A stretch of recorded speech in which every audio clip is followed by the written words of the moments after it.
अस्सलामुअलैकुम स्टूडेंट्स, कैसे हैं आप सब लोग। उम्मीद है खैरियत से होंगे। आज हम अपने सेकंड लेक्चर के साथ फिज़िक्स के सेकंड लेक्चर के साथ हाजिर हुए हैं। सेकंड लेक्चर शुरू करने से पहले अगर अभी तक आपने हमारा अभी चैनल AMS हाई स्कूल को सब्सक्राइब नहीं किया तो सब्सक्राइब कर लीजिए और बेल आइकॉन को प्रेस कर लीजिए ताकि आने वाली नई वीडियोज़ आप तक बआसानी पहुँच सकें। आइए हम अपना लेक्चर शुरू करते हैं। हमने लास्ट टाइम क्या डिस्कस किया था?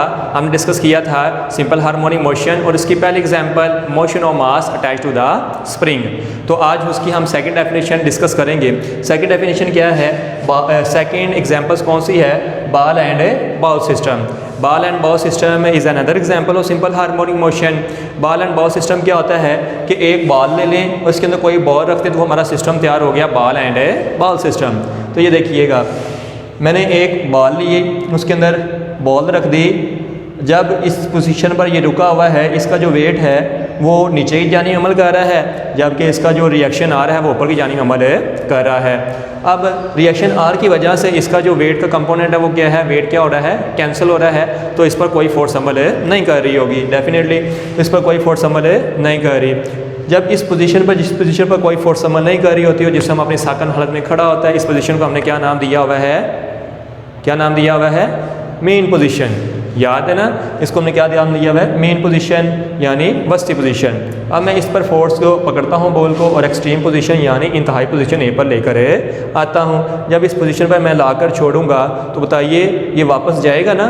डेफिनेटली जाएगा। तो ऐसी कौन सी चीज़ है जो इसको वापस लेके जा रही है?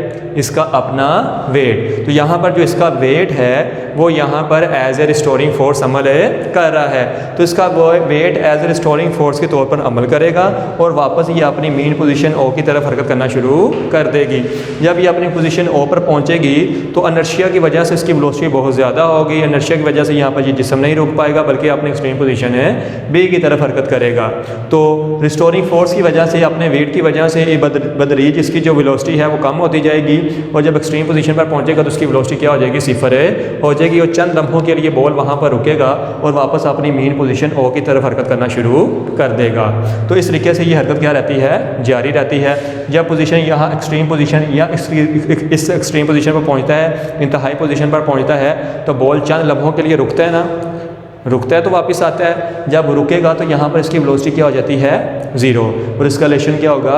मैक्सिमम होगा, क्योंकि इस पर फोर्स मैक्सिमम लग रही थी रिस्टोरिंग फोर्स के तौर पर। तो यहाँ पर भी क्या होगा? रिस्टोरिंग फोर्स के तौर पर इस पर जो एक्सलेशन क्या होगा? मैक्सिमम होगा, लेकिन वेलोसिटी क्या होगी? ज़ीरो हो जाएगी। लेकिन वस्ती पोजीशन पर, मेन पोजीशन पर इसकी वेलोसिटी क्या होगी? ज़्यादा से ज़्यादा होगी, लेकिन एक्सलेशन क्या होगा? ज़ीरो होगा। तो यही इसके इंपॉर्टेंस फीचर्स हैं जो यहाँ पर मैंने लिखे हुए हैं, ये हम बाद में डिस्कस करते हैं। आइए इसकी अगली तीसरी जो एग्जांपल है सिंपल हार्मोनिक मोशन में जो आपकी बुक पर दी गई है, ये क्या है? Motion of simple pendulum. Simple pendulum क्या होता है? अब आप कोई रस्सी ले लें, रस्सी के साथ कोई मास को बांध दें और बांधने के बाद किसी सहारे के साथ इसको लटका दें तो वो आपका सिंपल पेंडुलम इजीली तैयार हो गया है। इस तरीके से मैंने क्या लिया? एक मास लिया। इसकी डेफिनेशन कुछ मैं यूँ लिखी है, a simple pendulum also exhibit simple harmonic motion. SHM का क्या मतलब है? Simple harmonic motion. It consist of A small boob of mass m, छोटी गोली मास m पर मुश्तमिल होता है, सस्पेंडेड लटकाया गया है, और from a light string L, एक धागे L की जिसकी लंबाई L है के साथ, fixed at its upper and, और इसके ऊपर वाले एंड को क्या कर दिया है? फिक्स कर दिया है। ये हमारा क्या हो गया? सिंपल पेंडुलम है तैयार हो गया। अब देखें ये जिस पोजीशन पर रुका हुआ है, इस पोजीशन को हम डेफिनेटली क्या नाम देते हैं? मेन पोजीशन का नाम देते हैं। इस पर इसका अपना वेट है वो नीचे की जानिब अमल कर रहा है और इसका जो टेंशन T की वजह से वो क्या हो रहा है? कैंसिल हो रहा है। तो इस पोजीशन पर कोई फोर्स अमल नहीं कर रही, तो लिहाजा तो इस पोजीशन पर कोई फोर्स अमल नहीं कर रही, तो जिस्म क्या है? रेस्ट की हालत में है। अब मैं क्या करूँगा? इस जिस्म को यहाँ पर पकड़ूंगा और एक्सट्रीम पोजीशन ए पर लेके आऊँगा, इंतहाई पोजीशन। जब मैं एक्सट्रीम पोजीशन ए पर लेके आऊँगा तो इसको छोड़ूंगा तो वापस जाएगा, और वापस कहाँ पर जाएगा? अपनी वस्ती पोजीशन है ओ की तरफ। तो यहाँ पर बॉल फिर नहीं रुकेगा, इनर्शिया की वजह से अपनी इंतहाई पोजीशन एक्सट्रीम पोजीशन बी पर जाएगा, वहाँ पर फिर जिस्म रुकेगा और वापस अपनी एक्सट्रीम पोजीशन पर जाएगा और इस तरीके से हरकत जारी रहेगी। अच्छा इधर देखिएगा, ये देखिए ज़रा, जब मैं इस पोजीशन को लेकर आया तो यहाँ पर जो वेट था वो नीचे की जानी अमल कर रहा था, तो ये वेट आ गया बिल्कुल नीचे की जानी अमल कर रहा है। लेकिन इसका कुछ कंपोनेंट में, इसका ये जो कंपोनेंट है वो टेंशन टी की वजह से ज़ाइल हो रहा है। तो यहाँ से हमें नज़र आ रहा है कि जो वेट है इसको इसके दो कंपोनेंट में तब्दील हो गया है। कैसे? इसका एक कंपोनेंट अलॉन्ग एक्स एक्सिस अमल कर रहा है, दूसरा कंपोनेंट अलॉन्ग वाई एक्सिस अमल कर रहा है। ये बात समझाने के लिए मैं आपको 9th का चैप्टर आपने पढ़ा होगा, चैप्टर नंबर 4 शायद, उसमें आपने रेजोल्यूशन ऑफ फोर्सेस पढ़ा था। रेजोल्यूशन ऑफ फोर्सेस क्या थी कि एक फ़ोर्स को उसके कंपोनेंट में तहलील करना। तो ये मैंने एक फ़ोर्स F ली थी हमने इस तरीके से। फोर्स F लेने के बाद इसका वो कंपोनेंट जो लॉन्ग एक्स एक्सिस अमल कर रहा था उसको हमने Fx का नाम दिया हुआ था। वो फोर्स का कंपोनेंट जो लॉन्ग वाई एक्सिस अमल कर रहा है उसको Fy का नाम दिया हुआ था। तो Fx बराबर होता है F cos थीटा के और Fy बराबर होता है F sin थीटा के। तो यही काम हमने वेट के कंपोनेंट में किया है। अब लेट कर लें, यहाँ पर जो कंपोनेंट हमने फोर्स ली हुई है, तो यहाँ पर जो फोर्स है वो वेट की सूरत में है mg। तो mg का वो कंपोनेंट जो लॉन्ग एक्स एक्सिस होगा वो क्या बन जाएगा? फोर्स की जगह mg लगा दें, mg cos थीटा, फोर्स की जगह m लगा दें, mg sin थीटा। तो ये मैंने काम किया है। देखें यहाँ पे जो थीटा के सामने जो होता है उससे हम क्या कहते हैं? वाई एक्सिस का नाम देते हैं। जो थीटा के साथ होते हैं उसको हम एक्स एक्सिस का नाम देते हैं। तो यहाँ पर थीटा के सामने ये चीज़ आ रही है, तो ये जो है इसको हम एक्स एक्सिस का नाम वाई एक्सिस का नाम देंगे, थीटा के साथ जो है इसको वाई एक्सिस का नाम है देंगे। तो वेट का वो कंपोनेंट जो लॉन्ग एक्स एक्सिस अमल कर रहा है उसको mg cos थीटा कह दिया है, और वेट का वो कंपोनेंट जो लॉन्ग वाई एक्सिस अमल कर रहा है, वाई एक्सिस अमल कर रहा है, उसको हमने mg sin थीटा का नाम है दे दिया है। अब यहाँ पर जो बॉल थी वो वापस मीन पोजीशन पर जा रही है। किसकी वजह से जा रही है? mg sin थीटा की वजह से। वेट का वो कंपोनेंट जो मास है m को या बॉब को वापस ओ पोजीशन की तरफ लेके जाता है, वो कौन सा है? वेट का कंपोनेंट mg sin थीटा। तो mg cos थीटा कहाँ पे गया? mg cos theta tension T की वजह से क्या हो गया? ख़त्म हो गया, बैलेंस हो गया। तो लिहाजा हम mg cos थीटा, यहाँ पे मैंने लिखा भी हुआ है mg cos theta cancel by the tension है in the string. Tension T जो है उसकी वजह से जो mg cos थीटा था कंपोनेंट वो क्या हो गया? ख़त्म हो गया। और बाकी जो हमारे पास कंपोनेंट बचा वो कौन सा बचा? mg sin theta.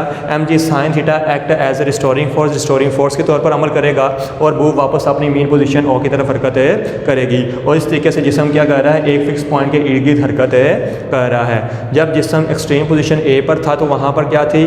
जिस्म चंद लम्हों के लिए रुका। जब जिस्म चंद लम्हों के लिए रुका, बूब चंद लम्हों के लिए रुकी, तो उसकी वेलोसिटी क्या होगी? 0 हो गई। तो लेकिन एक्सेलरेशन क्या होगा? मैक्सिमम होगा। लेकिन जब एक्सट्रीम पोजीशन ओ पर पहुंचेगा तो उसकी वेलोसिटी क्या हो जाएगी? नशे की वजह से बहुत ज़्यादा हो जाएगा, इसलिए बॉल यहाँ पे नहीं रुकेगी बल्कि अपनी एक्सट्रीम पोजीशन बी पर पहुंचेगी। जब बी पर पहुंचेगी तो वहाँ पर इसका एक्सेलरेशन क्या हो जाएगा? मैक्सिमम होगा। लेकिन बॉल चंद लम्हों के लिए रुकेगी तो वापस आएगी। जब रुकती है तो उसकी वेलोसिटी क्या हो जाती है? 0 हो जाती है। आइए ये चीज़ें हम डिस्कस करते हैं। यहाँ पर आपने अहम जो बातें हैं वो ये हैं कि mg cos थीटा था वो कैंसिल हो जाता है टेंशन स्ट्रिंग के अंदर जो टेंशन होती है उसकी वजह से, और mg sin थीटा किसकी? Act as a restoring force के तौर पर काम करता है जो उसको वापस लेके जाता है। आपने याद रखना है कि जब हमने motion of mass attach to the spring पढ़ा था उसमें रिस्टोरिंग फोर्स के तौर पर क्या अमल करी थी? हमारी फोर्स के बदले में स्प्रिंग के अंदर फोर्स रिस्टोर हो गई थी जो रिस्टोरिंग फोर्स के तौर पर अमल करती थी। बॉल एंड बॉल में कौन रिस्टोरिंग फोर्स के तौर पर कर रहा था? उस बॉल का अपना वेट अमल कर रहा था रिस्टोरिंग फोर्स के तौर पर। तो यहाँ पर सिंपल पेंडुलम में कौन है रिस्टोरिंग फोर्स के तौर पर अमल कर रहा है? mg sin थीटा कंपोनेंट के तौर पर अमल कर रहा है। तो आज इसके इंपॉर्टेंट फीचर जो आपकी बुक पे लास्ट पे दिए गए हैं वो कौन से हैं? पहला है a body executing simple harmonic motion always vibrate a fix point about a fix point. देखिए जितनी भी हमने एग्जांपल की हैं वो अपने अवस्थित पोजीशन के इर्द गिर्द हरकत करता है। तो इसका सेकंड पॉइंट क्या है? It's acceleration is always directed towards the mean position. किसका एक्सेलरेशन क्या होता है? हमेशा अवस्थित पोजीशन की तरफ होता है। ये मैंने आपको बात बता दी है कि एक्सेलरेशन डायरेक्टली प्रोपोर्शनल होता है -x के। तो एक्सेलरेशन डिस्प्लेसमेंट की डायरेक्टली प्रोपोर्शनल की सिमत क्या होती है? मीन पोजीशन की तरफ। लास्ट टाइम जब मैंने आपको फार्मूला ड्राइव करवाया था ये वाला मैंने बताया था कि ये सिंपल हार्मोनिक मोशन की सेकंड डेफिनेशन मैथमेटिकल फॉर्म में है। तो इसका तीसरा पॉइंट क्या है? एक्सेलरेशन मैक्सिमम होता है, मिनिमम होता है कहाँ पर? एट मीन पोजीशन पर। मैंने यहाँ पे बता भी दिया था कि एक्सेलरेशन इज़ मिनिमम, कम से कम होता है मेन पोजीशन पर, तो यहाँ पर एक्सेलरेशन क्या होगा, कम से कम होगा। वो मैंने बार एंड बॉल सिस्टम में आपको शो भी करवाया था। तो इस तरीके से एक्सेलरेशन इज़ मैक्सिमम होगा eight extreme position. Extreme position पर एक्सेलरेशन क्या होगा, ज़्यादा से ज़्यादा होगा। और अब वेलोसिटी में डिस्कस करते हैं। जो वेलोसिटी है वो मैक्सिमम होगी at the main position and minimum होगी, ज़ीरो होगी at the extreme position. Extreme position में इसका क्या होगी, कम से कम होगी। तो सिंपल पेंडुलम का जो टाइम पीरियड का फार्मूला था वो कुछ यूँ है, T = 2π√L/g। जो हमने वहाँ पर नहीं लिखा तो मैंने लास्ट पर लिख दिया है। टाइम पीरियड और सिंपल पेंडुलम का जो फार्मूला है T = 2π√L/g। यहाँ पर L क्या है, उस स्ट्रिंग की लंबाई है, G क्या है, ग्रेविटेशनल फोर्स है, ग्रेविटेशनल जो इस पर ज़मीन की वजह से ग्रेविटेशनल एक्सेलरेशन अमल है कर रहा है। तो ये आज का हमारा जो टॉपिक था वो आज हमने कवर कर लिया है। आगे हमने लेक्चर नंबर 3 में इसको मज़ीद आगे करेंगे। तो इसमें से आपने याद क्या करना है, आपने ये एक लॉन्ग क्वेश्चन है, ये आपने याद करना है। मोशन ऑफ सिंपल पेंडुलम ये आपने याद करना है। और इसी तरीके से इंपॉर्टेंट फीचर है, ये आपने अच्छे से याद करने हैं। ये तीनों टॉपिक आपको लॉन्ग के तौर पर आएंगे।